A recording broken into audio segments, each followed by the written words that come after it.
자, 여러분들 또 들어오셨네요. 자, 오늘은 한국의 경제 순환 모형 이런 제목을 가지고 한번 살펴보기로 하겠습니다. 자, 경제 순환 모형은 바로 이 그림에서 보는 바와 같이 어떤 재화 및 서비스가 생산이 되면은 그것이 이제 분배가 되죠.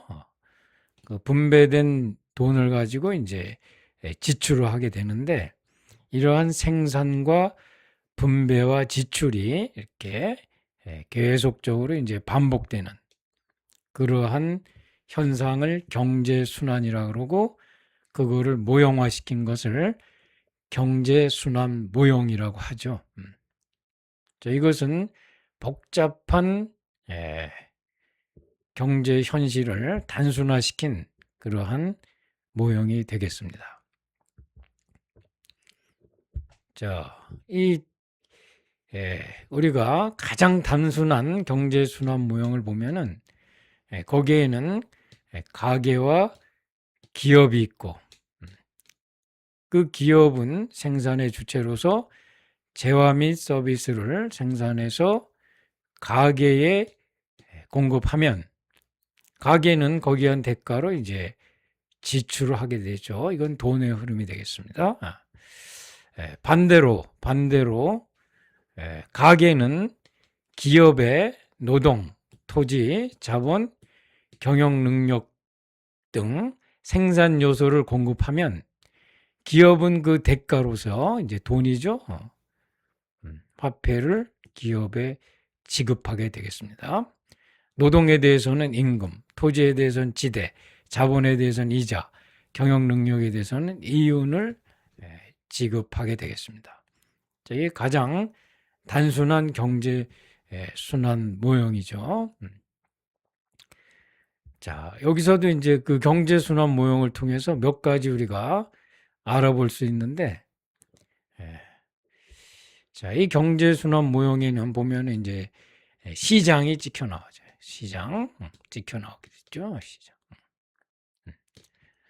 자, 찍힌다는 얘기는 뭐냐면, 이제 우리가 사실 현실 경제가 복잡하니까 이것을 거의 뭐 병원에서 뭐 엑스레이 사진 찍듯이 이렇게 대충 그냥 찍는다는 얘기. 찍게 되면 이런 모양이 나온다는 얘기죠. 거기 보면은 생산물 시장과 요소 시장이 이제 존재하게 되고, 그 다음에 이 순환량이 일치된다는 거예요. 만약 100을 생산했으면 누수가 없다면 그것이 뭐예요? 기업에서 가계로 100이 그대로 흘러 들어간다는 거죠. 일치한다는 거죠.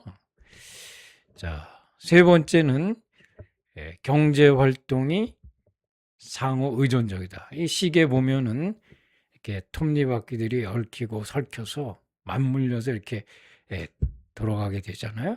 그래서 바로 경제 순환 모형은 경제 활동의 상호 의존성을 보여준다. 만약에 건설 경기가 좋다고 할 것 같으면 역시 시멘트라든가 유리라든가, 그 다음에 가전제품, 아파트인 경우는 뭐 가전제품, 이런 산업들이 수요가 증가해 가지고 호황이 되겠죠. 이렇게 서로 맞물려 돌아가는 그러한 특성을 보여주는 것이 경제 순환 모형이다, 이렇게 볼 수 있겠습니다.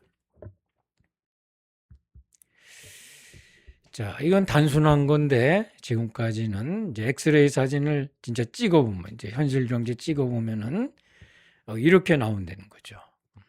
거기는 가게가 찍혀 나오고 기업, 그렇죠? 시장, 상품 시장, 요소 시장, 또 금융 시장도 찍혀 나오고 정부도 찍혀 나오고, 또 개방 경제인 경우는 해외 시장이 찍혀 나오는 거죠. 자, 시장 경제 체제에서는 대체로 이러한 그 형태를 갖게 되는데, 자, 만약에 이제 국민 생산이 100이다. 그렇게 되면 그 생산한 기업으로 이제 돈이 흘러 들어가게 되죠. 흘러 들어가면 이제 국민소득으로 다시 100으로 가잖아요. 100에. 누수가 안 되면. 그러면 이 기업은, 가게는 100을 가지고 어떻게 해야 돼? 그 중에서 상품 시장으로 나가서 소비 지출을 하게 되죠. 뭐 100 중에서 뭐 60원 이렇게 이제 지출을 하게 되는 거죠. 그렇지만 이제 저축도 하게 되죠. 저축할 때는 금융시장에 나가서 저축을 하게 되죠. 자, 그 다음에 사실 이 두 개만 하면은 뭐 천국이죠. 조세가 없으니까. 하지만 천국이 아니기 때문에 이 100 중에서 일부는 또 이제 세금으로 내야 되죠. 그렇죠. 그 다음에 이제 해외 시장, 개방된 경제에서는 임포트, 그렇죠. 수입을 하게 되죠. 거기에 대한 돈을 지불하게 됩니다. 물론 반대로 급부로 실물이 흐르게 되는데 여기서는 이제 화폐의 흐름만 보여주는 거죠. 이렇게. 자, 이제 이런 시장을 통해서 이 소비 지출, 그렇죠. 이것은 이제 그대로 이제 상품을 사게 되는 거고, 또 저축된 것은 금융시장을 통해서 투자화되는 거죠. 여기는 투자는 여기서 이제 증권 투자 이런 게 아니라 기계 설비에 대한 이제 지출이 되겠죠. 투자. 또 정부는 받아들인 조세를 가지고 정부 지출을 하게 되죠. 그 다음에 해외 시장에서는 우리도 역시 어떻게 돼요? 수입만 하는 것이 아니라 수출을 해서 돈이 들어오죠. 이건 화살표의 흐름은 이제 돈이 들어오는 것이 되겠습니다. 자, 이렇게 그 확대된 경제 순환 모형을 보면은 이러한 구조를 갖고 있고, 자, 이것을 여러분들이 머릿속에 넣게 되면 이 현실 경제의 그 약도로서 이 현실 경제를 이해하는데 굉장히 도움이 되겠습니다. 만약에 자, 이것이 일반적인 한국 경제의 형태라면 자, 북한 경제는 어떻게 되겠어요? 거의 뭐 상품 시장에서는 뭐 장마당 정도, 금융시장 거의 존재하지 않고 해외 시장 거의 없죠. 뭐 밀수나 뭐 이런 거는 하고 있죠. 물론 이게 크겠죠. 정부가 크게. 이것도 뭐 시장에 존재하지 않죠. 기형적으로 이렇게 찍혀 나오게 되겠는데, 자, 일반적으로 우리나라 경제는 시장 경제 체제이기 때문에 이렇게 찍혀 나오게 됩니다. 자, 여기 이제 써놨네. 현실 경제의 엑스레이 사진이다. 이렇게 보면 되겠습니다. 자, 물론 이제 여기서 이제 우리 정부와 금융시장이 또 연계가 돼 있죠. 그렇죠? 특별히 이제 정부의 은행이라는 한국은행이 이 금융시장에 이렇게 개입하잖아요. 또 서로 영향을 미치죠.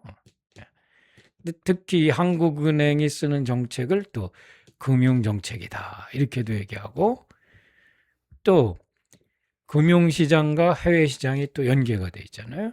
그렇죠. 해외시장에서 흑자가 난다. 그러면 이 한국은행에 어떻게 돼요? 달러가 많이 쌓이면서 또 금융시장과 서로 상호작용을 하게 되는 거죠. 환율 문제도 이제 여기서 다루게 됩니다. 자, 물론 이렇게 우리가 엑스레이 사진으로서 이제 찍은 거기 때문에 경제 순환 모형이 나타내주지 못한 것들이 있을 수 있어요. 자, 예를 들어서 자, 여기서 가게만 여기서 보면은 이제 소비 지출을 하지만 가게만 수입하는 걸로 되어 있잖아요. 아니죠. 기업도 수입을 하게 되는데 그것까지 다 표시하게 되면 이제 복잡하니까 이제 그것은 여기서 나타낼 수가 없죠. 그렇죠? 또 세금도 마찬가지죠. 가게만 세금을 내는 것이 아니라 기업도 법인세를 내는데, 자, 그런 것은 여기서 다 나타내지 않았습니다. 왜냐하면 단순화시킨 거기 때문에. 자, 그러면은 뭐 혹자는 이것이 뭐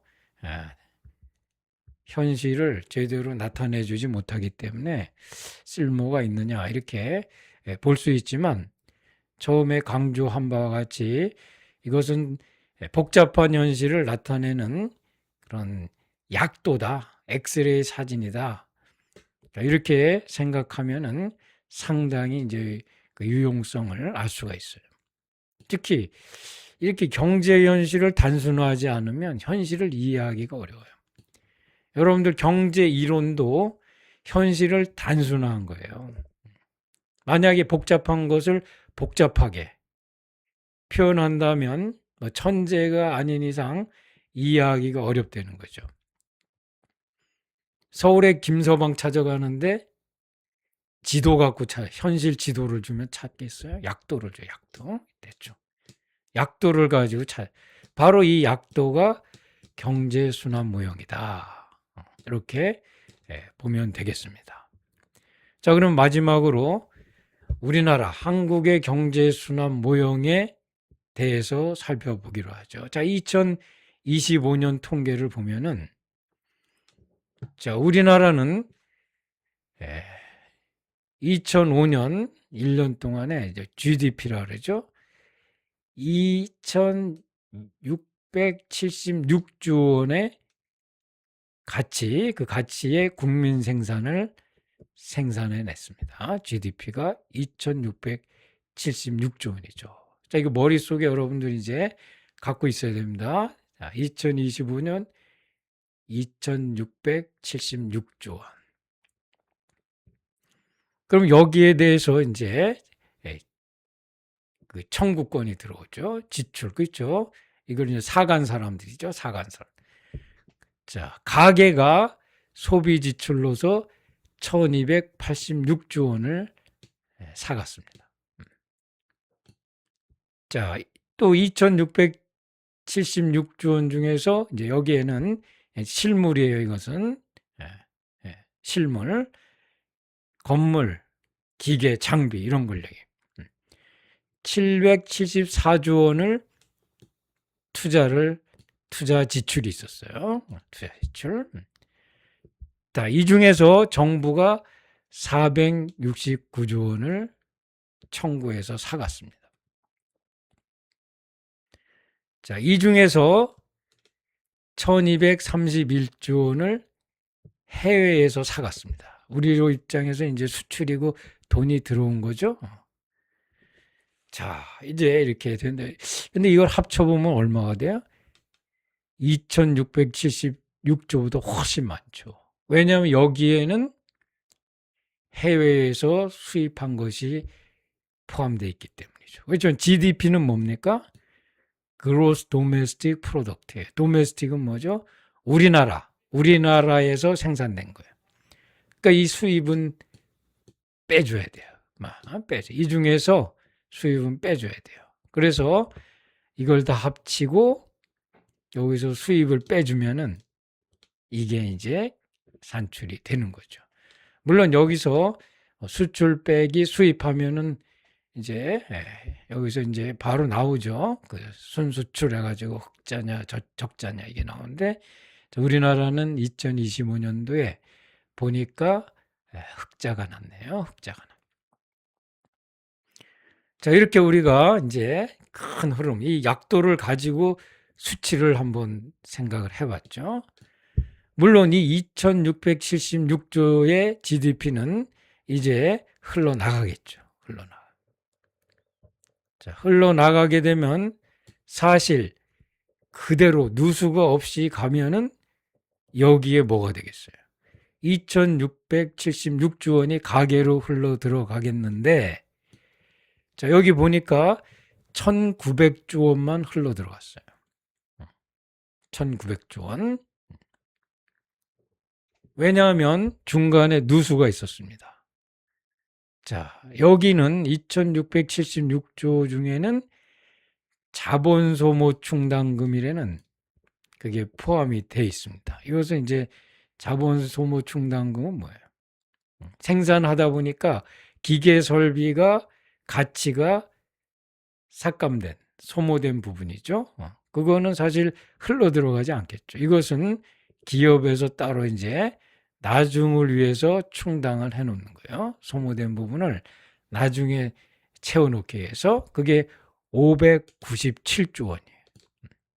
그다음에 기업도 아까 말씀드렸듯이 세금을 내잖아요. 특히 여기서는 자, 법인세는 이제 포함을 안 시켰는데, 자, 간접세로 뭐예요? 정부한테 내는데 그것이 179조 원이 되겠습니다. 물론 이것은 뭐 정확히 우리가 맞춰봤지만 약간 오차는 있을 수 있지만, 자, 우리가 경제순환 모형을 통해서 이 실제 한국 경제의 돈과 실물의 흐름을 한번 살펴본 거예요. 자, 그래서 이제 한국 경제를 이해하기 위해서는 이 약도를 머릿속에 갖고 있으면은 여러분들이 이 수치들 이게 엄청나잖아요. 그렇죠? 엄청나. 자, 조원, 1조 원은 천문학적인 숫자예요. 뭐 만약 우리 시청자 여러분이 만약 1조 원을 갖고 있다. 그러면 정말 그것은 굉장한 거잖아요. 자, 이거는 우리가 어떤 개인의 입장보다 국민 경제 전체, 한국 경제 전체적으로 보는 거기 때문에 천문학적인 이런 숫자를 얘기하고 있죠. 우리나라가 1년에 생산해내는 가치가 2025년에 2,676조 원이다. 최근에 뭐 광주인가 뭐 서남권에 뭐 반도체 투자한다. 근데 이제 얼마라고 그러죠? 뭐 어떤 사람은 뭐 800조 원, 800조 원, 800조 뭐 이렇게 얘기도 하고 1000조 원. 그렇죠. GDP의 거의 40% 이렇게 3, 40%를 이제 얘기하는 거죠. 이렇게 이제 감을 가질 수가 있는 거예요. 물론 그것이 뭐 정책적으로 맞나 틀리나는 또 나중에 살펴보고 또 많은 사람들이 얘기하고 있지만 이 시간에 강조하는 것은 그런 크기들을 한국 경제의 GDP의 크기에 비해서 어느 정도인가. 그렇죠. 이 GDP의 이 수치들을 여러분들이 알고 이 흐름들을 알고 있으면 한국 경제를 이해하는데 도움이 될까 싶어서 이렇게 한번 영상을 찍어 봤습니다. 자, 오늘은 여기까지 하겠습니다. 감사합니다.